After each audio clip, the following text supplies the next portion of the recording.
Hello বন্ধুরা, তো আমরা এখানে সবাই রেডি হয়ে গেছি, পুরী থেকে রওনা দিয়ে দিয়েছিলাম। তো আমরা পুরী থেকে যাব ধাউলিতে আর কি। তো আমরা এখানে ধাউলিতে এসে গেছি আর কি। এখানে খুব সুন্দর একটা মন্দির আছে, আর ধাউলিগিরি বলে পিস ও পাগাডা আর কি। তো ওইখানে আমরা গেছি। অ্যাকচুয়ালি ভুবনেশ্বরে আমরা এতবার এসেছি বা আসি, কিন্তু এই মন্দিরটাতে আসা হয়নি, বা যে পিস ও পাগাডা যে বলে যে আর কি, তো ওটাও দেখা হয়নি কোনো দিনও আর কি। তো যাওয়া হয় না কোনো সময়। প্রায়ই আমরা পুরী থেকে না কোণার্ক চলে যাই। তো কোণার্ক ওই সি সাইড হয়ে আমরা ঘুরে যাই, বেশ ভালো লাগে। তো এই সাইডে এবার আমরা ডিসিশন চেঞ্জ করলাম যে এবার মানে ধাউলিতে যাব আর কি। তো এই সাইডটা ঘুরে যাব। আর ভুবনেশ্বরে ম্যাক্সিমাম টাইমে আমরা না মানে মেইন ওদের টাউনে বা সময় কেটে যায় আর কি ঘরেই, তো এখানে আসা হয় না।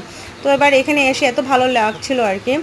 আর তো মন্দিরটাতে এসেছি আমরা সবাই মিলে, যে পুরী থেকে যখন ভুবনেশ্বর যাব, যেতে সময় এখানে আমরা মানে ঢুকে যাব আর কি। তো বেশ অনেকটা সিঁড়ি আর কি, অনেকটা সিঁড়ি উঠে আমরা গেছিলাম। তো আমরা ভয় পাচ্ছিলাম যে মা যেতে পারবে না, কিন্তু মাও পেরেছে আমাদের সাথে আর কি। তো এই যে মন্দিরটা দেখুন আপনারা, ঠিক আছে। তো আমরা এখানে এসেছি, আর অনেক উঁচাতে আর কি মন্দিরটা। আর ওর মন্দিরের পিছন হয়ে কিন্তু যায় যে পিস অফ পাগাডা, এটা আমি নেক্সট ভিডিওতে আপনাদের সাথে শেয়ার করবো, এই যে মন্দির। আর তো আমরা এখানে পূজা টুজা দিয়ে তারপর আমরা ও পিছন হয়ে চলে গেছিলাম আর কি। তো পিছন হয়ে যাওয়া যায়, এটা নেক্সট ভিডিওতে আপনাদের সাথে শেয়ার করব। তো এখানে আমরা অনেক ফটো এগুলো তুলেছি, তো বেশ ভালো লেগেছে এখানে এসে আর কি।